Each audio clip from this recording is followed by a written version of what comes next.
Good morning बच्चों। आज हम लोग एक नया अध्याय पढ़ेंगे। P block class 12th P block पढ़ेंगे आज हम लोग।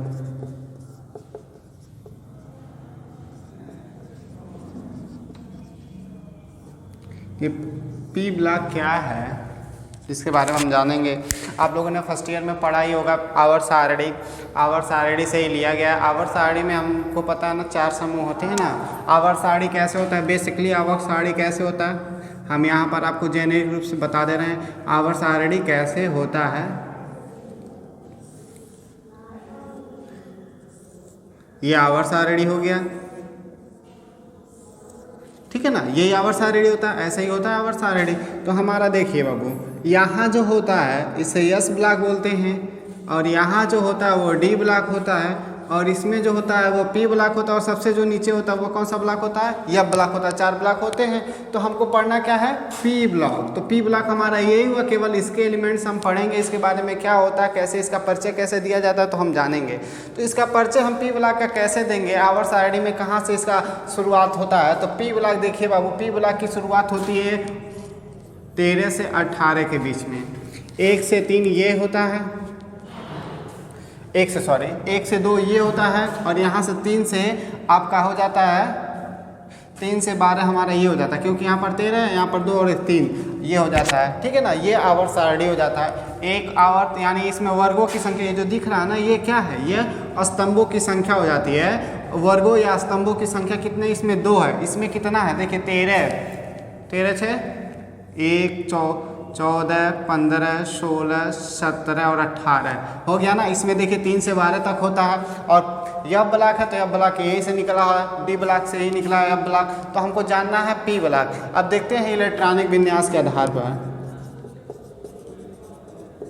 इलेक्ट्रॉनिक विन्यास के आधार पर हम जानेंगे क्या, पी ब्लॉक। इलेक्ट्रॉनिक विन्यास क्या है और पी ब्लॉक कैसे इसको बताया गया है, इलेक्ट्रॉनिक विन्यास के आधार पर जानेंगे हम पी ब्लॉक। इलेक्ट्रॉनिक विन्यास निकालने के लिए हमने फार्मूला आपको बताया ही होगा फर्स्ट ईयर में। तो फार्मूला क्या है, फार्मूला आपका हमें लिख दे रहे हैं यहाँ पर 1s 2s 3s 4s 5s 6s 7s 2p 3p 4p and 5p 6p 3d 4d 5d 6d 4f 5f। देखिए यस पे मैक्सिमम 2 इलेक्ट्रॉन हो सकते हैं, और मिनिमम कितने इलेक्ट्रॉन हो सकते हैं, 1 इलेक्ट्रॉन हो सकते हैं। यानी इनमें इलेक्ट्रॉनों की संख्या कितना है, 1 से 2 होती है। और P में कितनी होती है, देखिए बाबू P में कितनी होती है, P में होती है मिनिमम 1 होती है, और मैक्सिमम कितना होती है 6 होती है। और D में कितनी होती है, मिनिमम होती है 1 और मैक्सिमम कितनी होती है 10। और देखिए F में कितना होता है, F में मिनिमम होता है 1 और हो जाता है इसमें मैक्सिमम हो जाता है 40। यदि देखिए बाबू, यदि हम यस ब्लॉक की बात कर रहे हैं तो यस ब्लॉक में कम से कम 1 इलेक्ट्रॉन होगा और अधिक से अधिक 2 इलेक्ट्रॉन होगा। यदि हमें 3 इलेक्ट्रॉन चाहिए होगा तो हम अगली कक्षा में प्रवेश करेंगे, ना कि हम यस पे 3 लिखेंगे। ऐसा कुछ भी नहीं करना, सेम कंडीशन सभी के साथ होगा। यानी मैक्सिमम संख्या के अतिरिक्त अगर जो हमको संख्या प्राप्त होता है तो हम अगले वाले में प्रवेश करेंगे, ना कि इसी में हम एडजस्ट करेंगे, ठीक है ना। ये चीज़ें हमको ध्यान रखनी है। तो हमारा हो जाता है। और इसको कैसे लिखा जाता है, ऐसे लिखा जाता है, आपको बताया ही गया है कैसे लिखना है, इसको ऐसे ही लिखना है, ठीक है ना, ऐसे ही लिखना है। तो आप कैसे देखिए कैसे लिखेंगे, आप यहाँ पर देखिए 1s, हम बेसिकली कोई एलिमेंट ले लेते हैं। बेसिकली हम कोई एलिमेंट ले लेंगे, जैसे कोई एलिमेंट हो जाएगा आपका, मान लीजिए हमें पी ब्लॉक पढ़ना है। पी ब्लॉक में एक तत्व होता है नाइट्रोजन, नाइट्रोजन का एटॉमिक नंबर होता है 7, ठीक है। तो नाइट्रोजन का एटॉमिक नंबर होता है 7, तो हम इसका इलेक्ट्रॉनिक कॉन्फ़िगरेशन करेंगे। अब हम बता दिए कि नाइट्रोजन पी ब्लॉक का परिवार है, लेकिन हमें पता है पी ब्लॉक का परिवार है, और जो और कोई एलिमेंट दे दिया होता है जिसका हमें पता नहीं होता कि वह पी ब्लॉक का परिवार है, तो कैसे इसका हम पता लगाएंगे, तो हम आपको बताते हैं। देखिए आपको इलेक्ट्रॉनिक विन्यास करना होगा। सबसे पहले क्या करना होता है, 1s2 2s2 2p। देखिए बाबू इलेक्ट्रॉन कितना है यहाँ पर 7 है। अब देखिए यहाँ पर 2 इलेक्ट्रॉन हमने फिल कर दिया, यहाँ पर भी 2 इलेक्ट्रॉन फिल कर दिया। मैंने बताया ना यस पे अधिकतम 2 इलेक्ट्रॉन हो सकते हैं, तो 2 और 2 हो गया 4, और यहाँ पर 7 है तो 7 में से 4 चला जाएगा, कितना बचेगा 3, यानी इस पी पर कितना हो जाएगा 3 इलेक्ट्रॉन आ जाएगा। देखिए अब हो जाएगा 2, यहाँ पर 1, यस केवल 1 एक ही बार है, यहाँ पर 2 2 बार है, तो देखिए 2 यानी दोनों का पावर क्या हो जाएगा ऐड हो जाएगा, 2 और 3 कितना हो जाएगा 5। तो देखिए अब कैसे पता लगाएंगे कि ये पी ब्लॉक का तत्व है। तो देखिए यहाँ पर देखिए जो संयोजी कोष होता है, संयोजी कोष के जो इलेक्ट्रॉन होते हैं या संयोजी को अंतिम कोष के जो इलेक्ट्रॉन जिस कोष में प्रवेश करते हैं वो क्या कहलाता है, वो उसका परिवार या समूह कहलाता है। तो देखिए अंतिम या संयोजी कोष के इलेक्ट्रॉन किस में प्रवेश कर रहे हैं, पी उपकोष में, पी उपकोष में प्रवेश कर रहे हैं। यहाँ पर कौन सा है, पी उपकोष है, पी सब सेल है, पी सब सेल है। तो पी सब सेल में जब फिर प्रवेश करते हैं, एंट्री लेते हैं, तो या देखिए संयोजी कोष के जो भी इलेक्ट्रॉन जिस भी सब सेल या उपकोष में प्रवेश करते हैं वो उसी परिवार का सदस्य होता है। फॉर एग्जांपल हम लेते हैं sodium, one more example, sodium का इलेक्ट्रॉनिक नंबर एटॉमिक नंबर होता है 11। तो देखिए 1s2 2s2 2p6। अब देखिए यहाँ पर 11 है, 2 2 4 6 10, तो हो जाएगा 3s1। अब देखिए 1s2 2s2 2p6 और 3s, यानी 2p के बाद क्या आया 3s आया, तो 3s पे कितना हमें इलेक्ट्रॉन की आवश्यकता है, 1 इलेक्ट्रॉन, तो हमने 1 इलेक्ट्रॉन फिल कर दिया। अब देखिए इसमें संयोजी कोष में 1 इलेक्ट्रॉन है, तो 1 इलेक्ट्रॉन किस सेल में गए हैं, यस, यानी यस सब सेल में गए हैं, यस सब सेल यानी यस उपकोष में फिल प्रवेश कर गए हैं। तो यानी हमारा सोडियम कौन से परिवार का तत्व हुआ, यस ब्लॉक का तत्व हो गया, यस ब्लॉक का हो गया। उसी प्रकार से नाइट्रोजन कौन से परिवार का तत्व हुआ, नाइट्रोजन भी हमारा कौन से होगा, पी ब्लॉक का तत्व हुआ, क्योंकि यह अंतिम कक्षा में पी में प्रवेश कर रहा है, यह अंतिम कक्षा में यस में प्रवेश कर रहा है। इसी प्रकार से कोई भी तत्व दिखाता है, कोई डी में प्रवेश करेगा, कोई एफ में प्रवेश करेगा, तो इसी प्रकार से हमारी कक्षाएं निर्धारित कर दी जाएंगी और यह हमें पता चलेगा कि कौन सा तत्व किस परिवार से बिलोंग करता है, यह हमको पता चल जाएगा। तो यह बेसिक तरीका है आपको निकालने का। तो इसके लिए आपको थोड़ा सा इसको ध्यान देना पड़ेगा पीरियोडिक टेबल को, और इससे काफ़ी ज़्यादा क्वेश्चंस पूछते हैं कंपटीशन वगैरह में। कंपटीशन में बहुत ज़्यादा क्वेश्चन पूछता है इस चैप्टर से, कि क्वेश्चन को इतना घुमा घुमा के पूछता है, आप लोग में भी बहुत ज़्यादा दिक्कत नहीं होगा। आगे हम इसके विषय में चर्चा करेंगे। तो इलेक्ट्रॉनिक विन्यास आप लोगों ने समझ लिया। सबसे पहले हम जानते हैं ये पी ब्लॉक में क्या है, पी ब्लॉक क्या है। तो देखिए पी ब्लॉक में क्या है, पी ब्लॉक का परिचय हम दे दिए। इलेक्ट्रॉनिक विन्यास, यदि किसी तत्व का अंतिम इलेक्ट्रॉन पी उपकोष में प्रवेश करता है तो वह तत्व किस ब्लॉक में जाएगा, पी ब्लॉक में जाएगा। यदि किसी तत्व का अंतिम इलेक्ट्रॉन डी उपकोष में प्रवेश करता है तो वह डी ब्लॉक का तत्व कहलाएगा। यदि किसी तत्व का अंतिम इलेक्ट्रॉन यस उपकोष में प्रवेश करता है तो यस उपकोष कहलाएगा। यदि कोई तत्व का इलेक्ट्रॉन एफ में जाता है तो एफ उपकोष कहलाएगा। तो हम ये सभी परिवारों की उसका परिभाषा देने का तरीका है, आसान है, छोटा सा है। अब हम जानेंगे इसका परिचय क्या है, पी ब्लॉक का परिचय। एक स्टार्टिंग हो गया, इंट्रोडक्शन, परिचय। जैसे परिचय क्यों दिया जाता है, जैसे कोई भी व्यक्ति आता है आपके घर पे गेस्ट, एज ए गेस्ट, या फिर हम स्कूल में आते हैं, नए बच्चे होते हैं तो एज ए उसका इंट्रोडक्शन लेते हैं ना। तो इसी प्रकार से इस हम परिवार में प्रवेश कर रहे हैं या नए चैप्टर में जा रहे हैं तो उसका परिचय कैसे दिया जाएगा। तो परिचय देखिए इसका क्या है। यदि हम आवर्त सारणी के अनुसार देखते हैं, आवर्त सारणी के अनुसार देखते हैं तो वर्ग 13 से 18 तक के तत्व, देखिए वर्ग 13 से 18 तक के तत्व पी ब्लॉक तत्व कहलाते हैं। ठीक है ना बाबू, ये हो गया आपका पी ब्लॉक का इंट्रोडक्शन। एक और इंट्रोडक्शन है, वन मोर इंट्रोडक्शन है। देखिए अथवा जिस तत्व का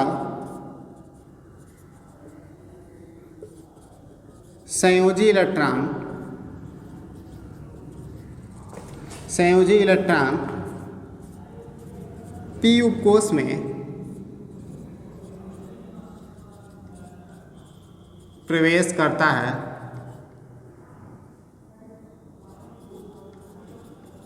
वो पी ब्लॉक कहलाता है। तो आपको दो परिभाषा हमने बता दिया, यह वर्ग 13 से 18 तक के जितने भी तत्व हैं उसमें चाहे जितने भी तत्व, एक तत्व दो तत्व चाहे जो भी हैं, वो सभी तत्व किस क्या कहलाएंगे, पी ब्लॉक कहलाएंगे। अथवा जिस तत्व का संयोग यानी अंतिम, संयोजी का मतलब होता है अंतिम इलेक्ट्रॉन, यानी चाहे संयोजी इलेक्ट्रॉन बोल सकते हैं या फिर अंतिम इलेक्ट्रॉन बोल सकते हैं। यानी संयोजी इलेक्ट्रॉन पी उपकोष में प्रवेश करता है तो पी ब्लॉक तत्व कहलाता है। ये आपका इंट्रोडक्शन हो गया। अब आता है इलेक्ट्रॉनिक विन्यास पे। तो हम पी ब्लॉक को जानेंगे। पहले पी ब्लॉक को जानने से पहले थोड़ा सा और पीरियोडिक टेबल को हम जान लेते हैं। इंट्रोडक्शन तो हम दे दिए। अब देखिए तत्व है संयोजी कोष हो गया, उपकोष कोष किसके बारे में हम चर्चा कर चुके हैं फर्स्ट ईयर में ही। तो हम एक बार और चर्चा कर दे रहे हैं थोड़ा सा। देखिए बाबू, इसमें होता है आवर्त स्तंभ होता है। ये हो गया पी ब्लॉक, ये हो गया डी ब्लॉक और ये हो गया एस ब्लॉक, ठीक है ना। तो इसमें कुछ चीज़ें होती हैं, जैसे आवर्त किसको कहते हैं, स्तंभ किसको कहते हैं। तो देखिए क्षैतिज और ऊर्ध्वाधर पंक्ति होती है। क्षैतिज पंक्तियाँ कौन सी होती हैं, देखिए ये जो दिख रहा है, ये खड़ा खड़ा ये लाइन आपको दिख रहा है ना, ये कॉलम बना हुआ है, ये जो है इसको कहते हैं स्तंभ। स्तंभ या वर्ग कहते हैं। क्या कहते हैं बाबू, वर्ग या स्तंभ कहते हैं। और देखिए इसको क्या कहते हैं, ये जो दिख रहा है, ये वाला जो मैं स्केच कर रहा हूँ, इसका नाम क्या है, इसका नाम है आवर्त, ठीक है ना। अब बात ये भी आती है कि पीरियोडिक टेबल में कितने स्तंभ होते हैं अथवा कितने वर्ग होते हैं या फिर कितने आवर्त होते हैं। तो इसको हम कैसे बताएंगे या कैसे इसको जानते हैं। देखिए तो एक पीरियोडिक टेबल में या पीरियोडिक टेबल में कहा जाए, पीरियोडिक टेबल में केवल 1 2 3 4 5 6 7, देखिए 1 से लेकर 7 तक आवर्तों की संख्या कितनी होती है, 1 से 7 तक, यानी 7 आवर्त होते हैं। और स्तंभों की संख्या कितनी होती है, 18 स्तंभ होते हैं। यहाँ पर ऐसे स्तंभों की संख्या लिखा होगा, जैसे मैंने अभी बताया कि पी ब्लॉक कहाँ से कहाँ तक होता है, पी ब्लॉक आपका होता है 13 से 18 तक होता है, 13 से 18 तक होता है। यानी इसमें स्तंभ कितने हैं, स्तंभ 13 से 18 तक के स्तंभ क्या कहलाते हैं, पी ब्लॉक कहलाते हैं। तो हो गया। अब ये देखिए 1 और 2 एस ब्लॉक हो जाते हैं और बाकी जो बच रहा है वो डी ब्लॉक, और जो नीचे होता है वो एफ ब्लॉक होता है। तो स्तंभ किसको कहते हैं, जो खड़ा होता है, यानी जो ऊर्ध्वाधर होता है, लंबवत होता है, उसे हम स्तंभ कहते हैं। जो क्षैतिज होता है, लेटा हुआ होता है, उसे हम क्या कहते हैं, आवर्त कहते हैं। और एक पीरियोडिक टेबल में 7 आवर्त और 18 स्तंभ होते हैं। ये भी आप ध्यान रखिएगा, ये भी क्वेश्चन है। अब आता है इसका परमाणु त्रिज्या क्या होता है, आयनिक त्रिज्या क्या होती है, ये सब जानेंगे हम। तो देखिए परमाणु त्रिज्या किसे कहते हैं या परमाणु त्रिज्या क्या होता है ये जानते हैं। कैसे, इसको हम गुणधर्म के बारे में आप चलते हैं। इसके गुणधर्म, पी ब्लॉक का क्या क्या गुणधर्म है। सबसे पहला होता है परमाणु त्रिज्या, या इसको कह सकते हैं परमाणु आकार। सबसे पहले परमाणु की आकार कैसा होता है, पहला टॉपिक। तो परमाणु का आकार क्या होता है, इसको कैसे डिफाइन करेंगे, परिभाषित कैसे करेंगे, ये जानते हैं। परमाणु का आकार क्या होता है, परमाणु का आकार कैसे हम डिफाइन करेंगे। तो देखिए किसी भी तत्व के परमाणु का आकार, परमाणु का जो आकार होता है, परमाणु का आकार उस तत्व के परमाणु त्रिज्या से दिया जाता है। किससे दिया जाता है बाबू, परमाणु त्रिज्या से दिया जाता है। किसी भी तत्व का आकार उसके परमाणु त्रिज्या से दिया जाता है। त्रिज्या जितनी बड़ी होगी आकार उतना बड़ा होगा, त्रिज्या जितनी छोटी होगी आकार उतना ही छोटा होगा, ठीक है ना। ये हो गया। अब आता है इसमें परमाणु त्रिज्या। देखिए परमाणु त्रिज्या क्या होती है, परिभाषा में एक क्वेश्चन बन गया, परमाणु त्रिज्या। तो परमाणु त्रिज्या क्या होता है, परमाणु त्रिज्या वह होता है जो किसी तत्व के नाभिक से उसके बाह्य कोश की दूरी को बताता है। तत्व के नाभिक से बाह्य कोश की दूरी, सपोज डैट हम मान लेते हैं ये हमारा है नाभिक और इसका ये कोश है। अब इस तत्व के यानी ये देखिए न्यूक्लियस नाभिक हो गया, यन से प्रदर्शित करते हैं। इस तत्व के नाभिक यानी यन से यहाँ बाह्य कोश यही न हुआ, तो ये यहाँ से यहाँ तक की जो दूरी होती है वह क्या कहलाती है? परमाणु त्रिज्या। नाभिक से कोश की दूरी, कौन से कोश? बाह्य कोश की दूरी। नाभिक से बाह्य कोश की दूरी क्या कहलाती है? परमाणु त्रिज्या। लिख दिया जाएगा किसी तत्व के नाभिक से उसके बाह्य कोश की दूरी ही परमाणु त्रिज्या कहलाती है बाबू, ठीक है ना। नाभिक से कोश की, बाह्य कोश की दूरी ही क्या कहलाती है? परमाणु त्रिज्या कहलाती है, ध्यान रखिएगा। अब आता है